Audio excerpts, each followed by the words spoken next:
বন্ধুরা, একটা ভীষণই চাঞ্চল্যকর খবর বেরিয়ে এসছে। আপনাদের বলতে চলেছি কিভাবে পাকিস্তানি সেনারা নিজেদের সেনাদের ওপরই বোমাবর্ষণ করেছে। এই ঘটনায় তাদের জওয়ানও মারা গেছে। আর কি কি হয়েছে, কতটা লোকসান হয়েছে সেটা আপনাদের বলছি, শেষ অবধি সঙ্গে থাকুন।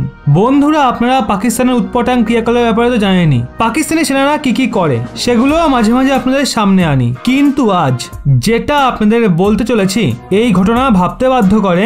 এরা পাকিস্তানি সেনা নাকি বাচ্চাদের একটা দল। সাধারণত আপনারা জানেনই বালুচিস্তান আর পিওকেতে পাকিস্তানের বিরুদ্ধে বিদ্রোহ চলছে, আর সেখানকার মানুষরা লাগাতার স্বাধীনতার দাবি তুলছে, আর মাঝে মাঝে পাকিস্তানি সেনাদের ওপর হামলাও করে বসছে। তো পাকিস্তানি সেনাদের মধ্যে এক প্রকার ভয় ঢুকে গেছে, না জানি কখন কোন দিক থেকে আমাদের ওপর হামলা হবে।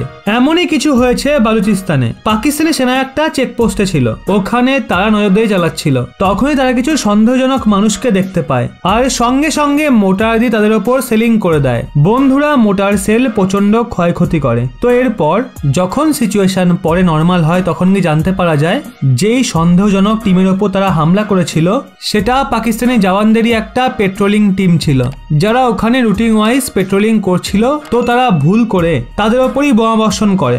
এতে একজন পাকিস্তানি জওয়ান মারা গেছে এবং আরো অনেক জওয়ান আহত হয়েছে।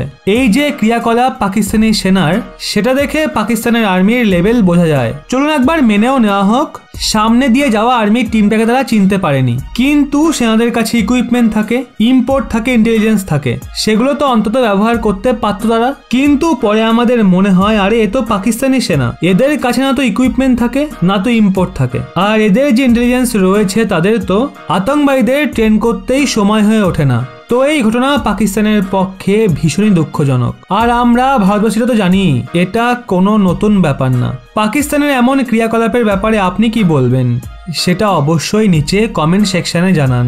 অপরদিকে বন্ধুরা, আশঙ্কার জের আবার বেড়ে চলেছে। চলতি সপ্তাহের শেষ দিনেই দেশে খোঁজ মিলল পঞ্চম ওমিক্রন আক্রান্তের। বেঙ্গালুরু, গুজরাট, মুম্বাইয়ের পর এবার ওমিক্রন হানা দিল রাজধানী দিল্লিতে। জানা যাচ্ছে দিল্লির এক বিদেশ ফেরত যাত্রী সম্প্রতি করোনার এই নতুন স্ট্রেনে আক্রান্ত হয়েছেন। এই ওমিক্রন আক্রান্ত তানজানিয়া থেকে দিন কয়েক আগেই দিল্লিতে ফিরেছেন। বিজ্ঞানীরা করোনার এই নতুন স্ট্রেন নিয়ে ভীষণই চিন্তার মধ্যে আছেন। এখনো পর্যন্ত এটা নিয়ে বিস্তারিত কিছু বলা হয়নি, তবে বিজ্ঞানীরা মনে করছেন এর ট্রান্সমিশন ডেল্টা ভ্যারিয়েন্টের থেকে বেশি দ্রুত হবে। তবে একটা স্বস্তিজনক ব্যাপার হলো, ভাইরাসের ট্রান্সমিশন ক্ষমতা যত বেশি, তার ডেডলিয়েস্ট হওয়ার সম্ভাবনা তত কম। কিন্তু এর মধ্যে এক্সেপশনও রয়েছে। এখন করোনার এই নতুন স্ট্রেন ওমিক্রন এক্সেপশন কেস হবে না নর্মাল, সেটা তো উপরওয়ালাই জানে।